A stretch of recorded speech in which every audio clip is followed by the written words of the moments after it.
Bonjour à tous et à toutes.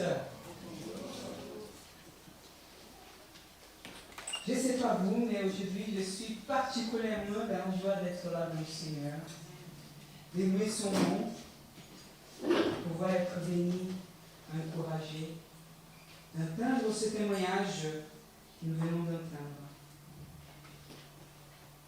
Alors, il y a 2 jours, j'étais à Paris. Voilà, déjà, j'ai pu être à Paris en voiture. C'était vraiment la joie de passer 4 heures dans les embouchements. Et on était dans un moment, on a passé des prières avec des pasteurs de notre fédération. Et on a joué à un jeu. Avant le moment des prières, c'était les jeux des émotions. Il y avait plein de cartes. Et l'idée, c'était que chacun devait choisir 2 cartes. Je vais vous faire ces jeux avec vous ce matin. Vous êtes prêts? Je ne vais pas donner des cartes, hein? Ne vous inquiétez pas. Mais je voulais faire un petit moment d'introspection avant de commencer ce moment de parole où on va lire et on va méditer. Et je voulais vous inviter aujourd'hui. Vous êtes là avec moi ce matin. Nous sommes là réunis autour du nom du Seigneur. Je voulais que vous pensiez à 2 émotions que vous avez eues avant de venir là maintenant. La joie, la tristesse. Je ne sais pas quelles sont vos émotions. On va passer 1 minute. Je vous invite à fermer vos yeux. 1 minute. 2 émotions que vous avez senties ce matin.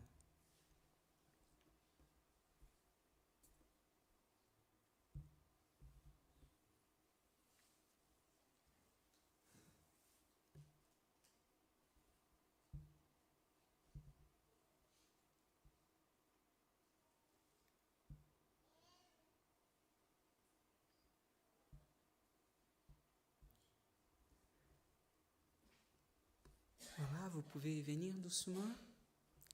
Je ne vais pas laisser 1 minute entière, hein, sinon trop longtemps. Mais voilà, 2 minutes, 2 émotions. Hier, dans ce moment-là, j'ai dit j'ai 2 choses dans mon cœur. Je me sens passionné et je me sens surchargé. Passionné parce que je redécouvre le Seigneur autrement.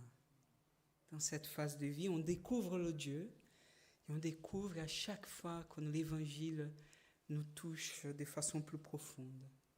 Je suis passionné parce que j'ai une femme enceinte à la maison. Qu'est-ce que ma femme est belle! Je suis passionné parce que mon fils me pose des questions sur le Seigneur d'une façon où je n'avais jamais imaginé. Il me met à l'épreuve. Je suis passionné parce que je vois le Seigneur engendrer la vie, même quand je ne vois pas où il engendre sa vie. Mais je me sens parfois un peu fatigué. Je ne sais pas quelles sont les émotions que vous avez, peut-être la joie, mais nous allons lire aujourd'hui un psaume qui nous invite. Et nous invite à regarder vers nous et à comment nous vivons notre moment avec le Seigneur. Je vous invite à lire avec moi le psaume 122. On va lire du verset 1 jusqu'à la fin. Et regarde ce qu'il dit. Je suis dans la joie quand on me dit, allons à la maison de l'Éternel. Nos pas s'y sont arrêtés dans tes portes, Jérusalem. Jérusalem, tu es construite comme une ville qui forme un ensemble parfait. C'est là que montent les tribus de l'Éternel. C'est la règle en Israël pour louer le nom de l'Éternel. Car là s'y trouvent les trônes réservés à la justice, les trônes de la famille de David. Demandez la paix de Jérusalem, que ceux qui t'aiment jouissent du repos. Que la paix règne dans tes murs et la tranquillité dans tes palais. À cause de mes frères et de mes amis, je dirai que la paix règne chez toi. À cause de la maison de l'Éternel, notre Dieu, je fais de vous pour le bonheur. Amen. Prions ensemble. Seigneur, notre Père, merci pour ta parole. Merci, Seigneur, parce que tu nous permets de venir vers toi tels que nous sommes. Parle-nous, Seigneur. Au nom de Jésus. Amen. On avait parlé, comme je vous avais dit, pendant mes vacances, j'ai pu reprendre un peu les psaumes. Et là, c'est la troisième et dernière prédication que je vais faire sur les psaumes des montées, les psaumes des degrés, dans laquelle les psaumistes font ces mouvements d'aller vers Jérusalem. Et comme on avait dit aussi dans les dimanches où j'ai pu parler sur ces psaumes, c'est deux moments où c'était important pour Israël. Déjà parce que dans l'histoire d'Israël, ils étaient 12 tribus épargnées dans la région d'Israël, et donc les gens venaient à Jérusalem pour apporter leurs offrandes, pour adorer le Seigneur. Mais là encore aussi, dans le temps de l'exil, cela est devenu doublement important. Après la reconstruction, dans la diaspora, toutes les personnes venaient de partout pour apporter, quelques moments dans l'année, leurs offrandes au Seigneur. Comme on avait dit dans le psaume 120, on voit bien que le psaume nous invite à la repentance. Le psaume 21 nous invite à la confiance. Et là, ce psaume, le psaume 122, nous invite à l'adoration. Mais pour comprendre l'adoration, on doit passer par le mouvement de ce psaume et ce qu'il nous invite à faire. Et d'abord, du verset 1 et 2, on voit qu'il nous invite à aller dans la source de la joie. Je suis dans la joie qu'on me dit, allons dans la maison de l'Éternel. Et je sais que vous étiez dans la joie ce matin, s'y réveillant, en disant, je vais à l'église, à la maison de l'Éternel. Amen. Ah, voilà, quelques-uns, non, pas trop, mais voilà, je comprends. Après, avant un petit déjeuner, avant le café, c'est difficile d'être dans la joie. Mais Dieu nous invite à être dans la joie. Et à être dans la joie, non pas parce que nous sommes là simplement, non pas parce que nos frères de la louange, oh, quelle louange ce matin. Et je vous bénis. On a des bons musiciens, frères et sœurs. Et ça, c'est une bénédiction du Seigneur, je vous rassure. Non pas parce que nous avons un excellent prédicateur. Merci pour vos encouragements. Parfois vrai, parfois pas autant. Mais voilà, ce n'est pas le prédicateur qui fait le bonheur d'être là. On n'est pas dans le bonheur parce que simplement je vais rencontrer mes frères et sœurs. L'autre jour, c'est Samuel qui m'a dit, oui, mais pour toi, tout le monde est beau gosse. Toi aussi, Samuel, tu es un beau gosse pour moi. C'est pas parce que je vous trouve beau et j'ai la joie de vous rencontrer. Et oui, j'ai la joie de vous rencontrer, mais c'est pas ça. Regarde ce qu'il nous dit le verset 1er. Il nous dit, je suis dans la joie qu'on me dit, allons à la maison de l'Éternel. Et verset 2, nos pas s'y sont arrêtés dans les portes de Jérusalem. Il est là en train de contempler. Je viens non pas dans ma maison, je viens non pas dans notre maison collective, communautaire, je viens dans la maison de l'Éternel. Je viens pour rencontrer non pas vous, non pas le prédicateur, non pas notre équipe de louanges, je viens pour rencontrer l'Éternel.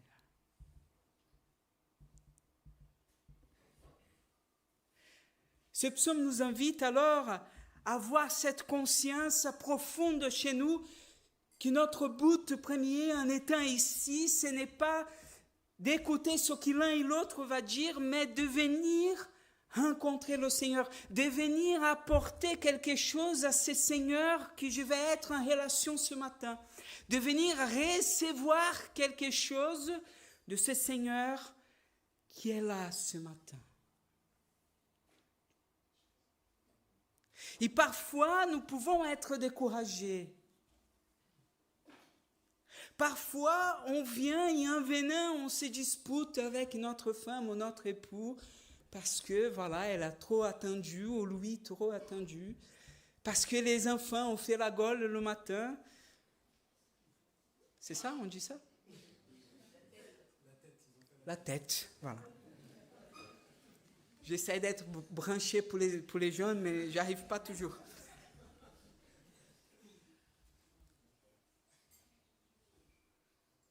Voilà. Ou peut-être que nous sommes là simplement parce que quelqu'un nous a invités. Viens voir qu'est-ce que c'est. Je vous dis là, ce matin, l'Éternel est avec nous. Et il nous invite à être dans la joie dans cette rencontre. Nous, en tant que chrétiens, nous percevons, oui, il faut faire ce mouvement. Quand nous lisons l'Ancien Testament, bien entendu, il faut utiliser notre clé d'interprétation principale. Je ne peux pas comprendre l'Ancien Testament de façon littérale. Je dois venir au Christ. Je dois venir au Nouveau Testament pour comprendre qu'est-ce que cela nous dit aujourd'hui. Et bien entendu, quand il parle ici, venez à la maison de l'Éternel. On comprend dans le Nouveau Testament, quand Christ a dit en Jean 4, qu'il n'a plus un endroit où aller adorer le Seigneur, mais que Dieu cherche des adorateurs qui l'adorent en esprit et en vérité. On comprend dans le Nouveau Testament, et à partir de cette lecture du Christ, qu'il nous dit, quand il y a 2 ou 3 réunis en mon nom, je suis avec vous. On comprend par la lecture des apôtres que la maison de l'Éternel se fait quand nous sommes ensemble, car chacun de nous sommes des pierres dans ce temple qui constitue la maison de l'Éternel. Je ne sais pas si vous voyez le mouvement d'interprétation que je vous amène ce matin, mais l'idée c'est que ces psaumes peuvent être lus pour nous, non pas comme je dois partir d'ici pour aller en Israël, en Jérusalem, pour aller à tel ou à tel endroit, mais en venant ici. Quand je me prépare au matin pour venir, quand je me fais belle et beau pour être là, quand je prends ma Bible, je viens chercher l'Éternel.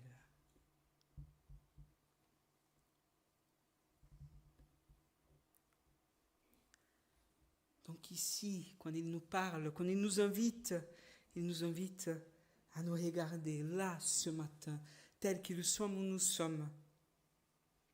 12e chose que je voulais parler, c'est que certes, notre source de joie s'y fait dans cette rencontre d'adoration, dans cette rencontre où mon cœur rencontre le Seigneur, où je peux apporter à la fois mes joies, mes tristesses, mes fardeaux, pour être en vérité devant ce Dieu.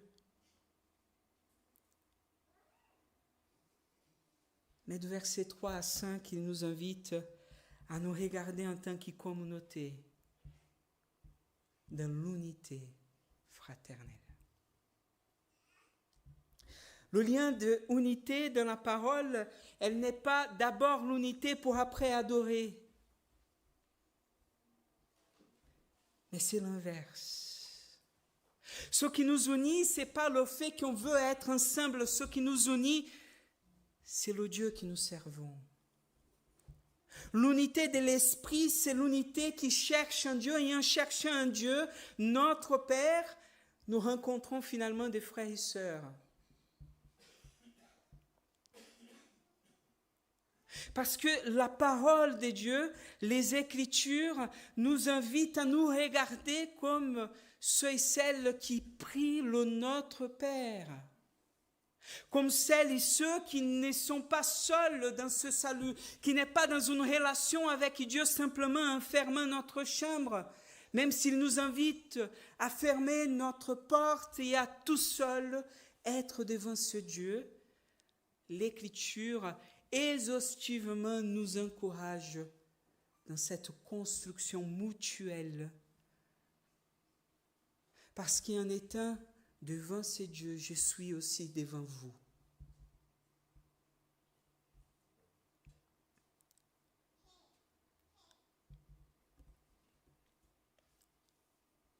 Jérusalem, tu es construite comme une ville qui forme un ensemble parfait.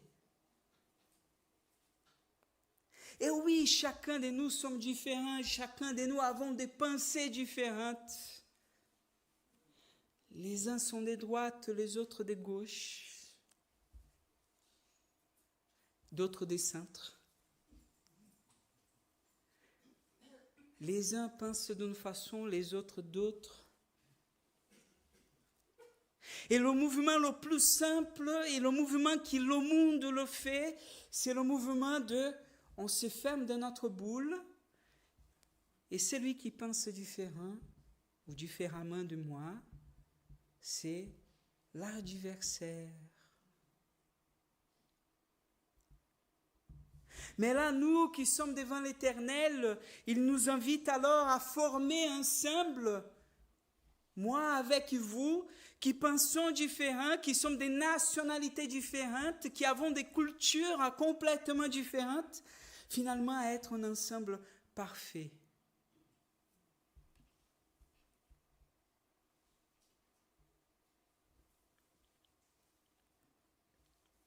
Vous savez, frères et sœurs, lorsque j'ai célébré un mariage, j'ai posé la question aux époux, est-ce que vous voulez être heureux? Ils ont dit, ben oui, bien sûr. J'ai dit, alors pourquoi vous vous mariez? Ce n'est pas le lieu d'être heureux, le mariage. C'est vrai. Le mariage, c'est le lieu de faire l'autre heureux. Et en faisant l'autre heureux, on espère qu'il nous fasse heureux. L'Église, c'est d'abord le lieu qu'on vient pour chercher l'Éternel et dans l'Éternel de trouver cette unité. C'est pour ça que Paul va dire « supportez-vous les uns les autres ». C'est pour ça que Paul va dire « soyez votre attitude comme celle de Christ » qui a considéré l'autre plus important que soi-même et qui a donné sa vie pour l'autre. C'est pour ça que nous avons autant de conseils pour dire, mais faites attention à la façon comme vous parlez les uns des autres. Et c'est vous, ce que vous avez à dire de l'autre, si ce n'est pas une parole de bénédiction, taisez-vous. Pour ne pas engendrer la colère et la querelle entre frères et sœurs. Donc regardez, le mouvement, il est au contraire, je ne viens pas parce que je suis uni avec vous. Et je serai là même si je suis en conflit avec vous.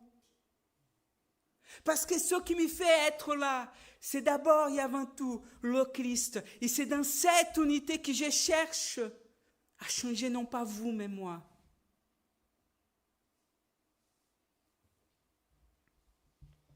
Alors en tant que pasteur, je cherche aussi à changer vous. J'ai pris que Dieu vous cherche et vous change, plutôt pas à changer vous, mais que le Seigneur nous amène dans sa volonté à le comprendre. Il va dire encore, et là je vais vers la fin, de verset 6 au verset 9, il nous invite à un troisième mouvement, celui de la prière. Et c'est très intéressant parce qu'il va répéter 3 fois le mot paix, la paix. Demandez la paix de Jérusalem, demandez que la paix règne dans tes murs, verset 7. Verset 8, à cause de mes frères et de mes amis, je dirai que la paix règne chez toi. Et regarde qu'il y a un mouvement dans cette prière. Il prie pour la ville, il prie par les relations à l'intérieur de cette ville, il prie pour les personnes qu'il va rencontrer dans cette ville. Frères et sœurs, arrêtons d'utiliser les moyens du monde pour faire l'œuvre de Dieu. Arrêtons d'essayer d'utiliser notre chair et notre sagesse propre pour faire ce que Dieu nous invite et nous encourage à faire. Parce que s'il nous encourage à être dans cette unité parfaite, c'est pas par nos forces et nos efforts que nous allons réussir, mais c'est seulement dans la prière. Parce que ce qui peut changer mon frère, c'est pas moi dans la force de mes argumentations, c'est l'Esprit du Christ. Et s'il y a quelque chose à changer dans mon frère, c'est pas à moi de savoir qu'est-ce qu'il faut changer, c'est Dieu.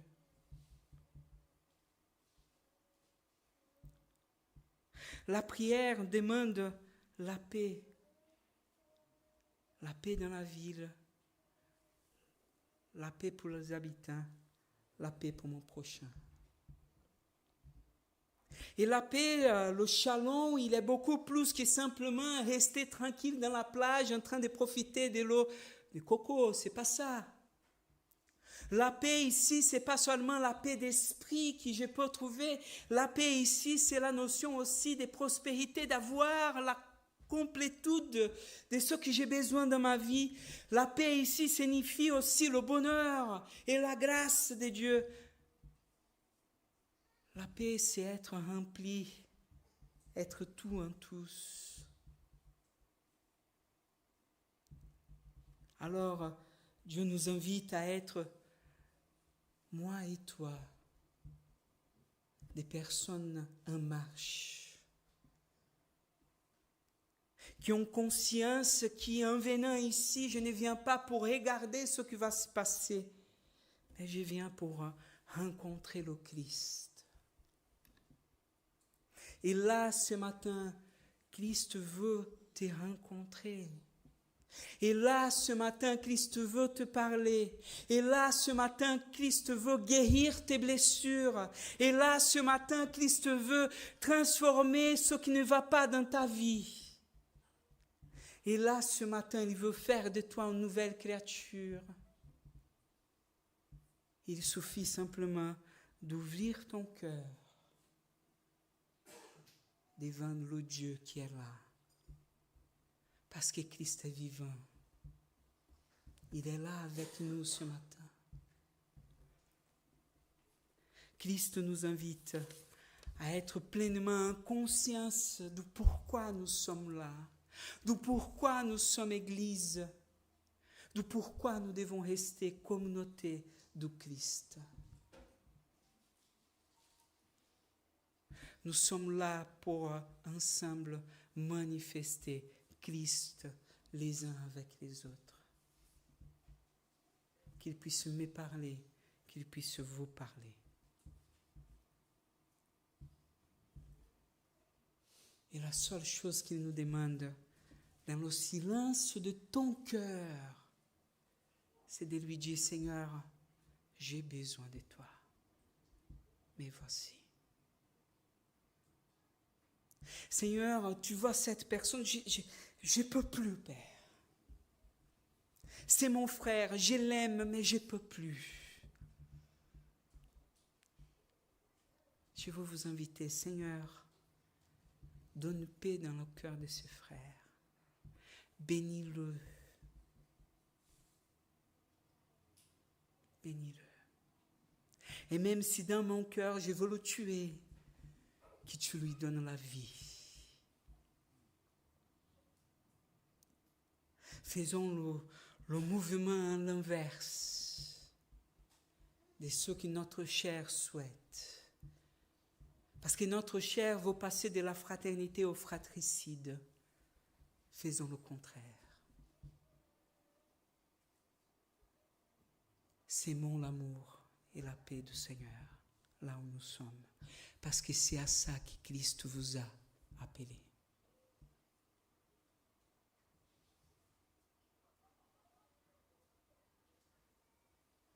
Je vous invite à prier. Seigneur, notre Père, nous voulons te prier ce matin parce que c'est en toi et pour toi et avec toi que nous sommes là ce matin. Oui, Seigneur, l'Église, parfois, nous passons par des épreuves. Parfois, c'est difficile. Parfois, nous voulons nous entretuer même, mais en toute chose, Seigneur, nous sommes là parce que nous voulons te rencontrer, nous voulons rester en toi. Et nous voulons, Seigneur, voir nos chaînes se briser l'une après les autres. Et nous voulons, Seigneur, voir la puissance de ton Saint-Esprit s'y manifester en notre milieu ce matin. Et nous voulons, Seigneur, voir des vies transformées. Viens, Seigneur, changer dans notre cœur ce qui nous empêche de voir la beauté de ce que tu fais au milieu de nous. Viens changer en nous, Seigneur, ce qui nous empêche de voir la gloire et l'amour que tu manifestes au milieu de nous. Transforme nos cœurs durs comme des pierres, durs dans le murmure, dans le ressentiment, dans l'amertume. Transforme un cœur de chair capable d'aimer, de faire confiance, de revenir comme des enfants nouveau-nés vers toi. Seigneur, ma prière pour moi et pour cette Église et pour chacun et chacune qui est là ou qui écoute cette prédication, c'est que dans notre cœur, nous soyons inondés par ton esprit d'amour, de tel mode, Seigneur, que la seule chose qu'on peut dire, c'est « Je te pardonne, pardonne-moi ». Transforme-nous, Seigneur, dans ce que toi tu veux. Et conduis-nous, Seigneur, cette année qui commence, à célébrer les beautés de ta gloire. Permets-nous, Seigneur, de voir ce que tu es en train de faire, même parmi nos épreuves, même parmi les difficultés, même parmi les disputes et les querelles qu'il peut avoir. Et permets-nous de trouver l'unité, non pas par nous, mais en toi. Nous te prions au nom de Jésus. Amen.